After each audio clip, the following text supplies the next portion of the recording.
राधे राधे। हरे कृष्णा। भगवान का आशीर्वाद आप सभी पर सदैव बना रहे। माघ मास के महात्म्य में आप सभी का स्वागत है।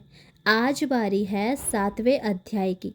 पिछले अध्याय में हमने सुना था कि कैसे वो दोनों भाई मारे गए। एक को सिंह ने खा लिया और एक को काले सर्प ने डस लिया। उन दोनों को बांधकर यमपुरी ले जाया गया। अब सुनिए आगे की कथा।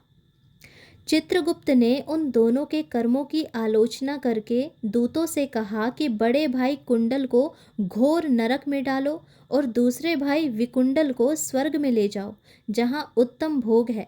तब एक दूत तो कुंडल को नरक में फेंकने के लिए ले गया और दूसरा दूत बड़ी नम्रता से कहने लगा, हे विकुंडल, चलो, तुम अच्छे कर्मों से स्वर्ग को प्राप्त होकर अनेक प्रकार के भोगों को भोगो। तब विकुंडल बड़े विस्मय के साथ मन में संशय धारक कर दूत से कहने लगा, हे यमदूत, मेरे मन में बड़ी भारी शंका उत्पन्न हो गई, अतएव मैं तुमसे कुछ पूछना चाहता हूँ। कृपा करके मेरे प्रश्नों का उत्तर दो। हम दोनों भाई एक ही कुल में उत्पन्न हुए, एक जैसे ही कर्म करते रहे। दोनों भाइयों ने कभी कोई शुभ कार्य नहीं किया। फिर एक को स्वर्ग और एक को नरक किस कारण से प्राप्त हुआ? मैं अपने स्वर्ग में आने का कोई कारण नहीं देखता। तब यमदूत कहने लगे, हे विकुंडल, माता पिता, पुत्र, पत्नी, भाई, बहन, ये सब संबंध जन्म के कारण होते हैं और जन्म कर्म को भोगने के लिए प्राप्त होता है।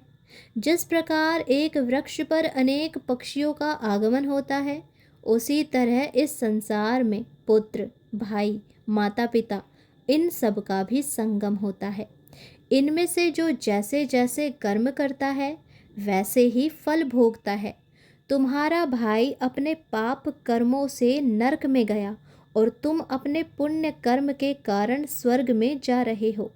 तब विकुंडल ने बड़े आश्चर्य के साथ पूछा कि मैंने तो आजन्म कोई धर्म का कार्य किया ही नहीं, सदैव पापों में ही लगा रहा हूँ। मैं अपने पुण्य के कर्म को नहीं जानता। यदि तुम मेरे पुण्य के कर्म को जानते हो तो कृपा करके बताओ। तब देवदूत कहने लगा कि मैं सब प्राणियों को भली भांति जानता हूँ, तुम नहीं जानते। सुनो। हरिमित्र का पुत्र सुमित्र नाम का ब्राह्मण था, जिसका आश्रम यमुना नदी के दक्षिण उत्तर दिशा में था। उसके साथ जंगल में ही तुम्हारी मित्रता हो गई और उसके साथ तुमने 2 बार माघ मास में श्री यमुना जी में स्नान कर लिया। पहली बार स्नान करने से तुम्हारे सब पाप नष्ट हो गए और दूसरी बार स्नान करने से तुमको स्वर्ग प्राप्त हुआ। सो हे वैश्यवर, तुमने 2 बार माघ मास में स्नान किया, इसी के पुण्य फल से तुम्हें स्वर्ग की प्राप्ति हुई है और तुम्हारा भाई नरक को प्राप्त हुआ है। अब दत्तात्रेय जी कहने लगे कि इस प्रकार वह भाई के दुखों से अति दुखित होकर नम्रता पूर्वक मीठे वचनों से दूतों से कहने लगा, हे दूतों, सज्जन पुरुषों के साथ 7 पग चलने से भी मित्रता हो जाती है और यह कल्याणकारी होती है।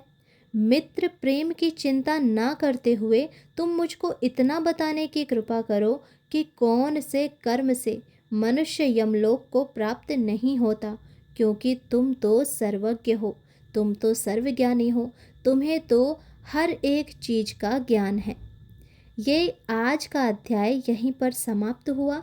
कल आगे की कथा हम अगले 8वें अध्याय में सुनेंगे। यदि आपको ये कथा पसंद आई हो तो चैनल को सब्सक्राइब और वीडियो को लाइक ज़रूर करें और हमें कमेंट बॉक्स में ज़रूर बताएं कि आपको ये अध्याय कैसे लगा और क्या आप भी माघ स्नान कर रहे हो।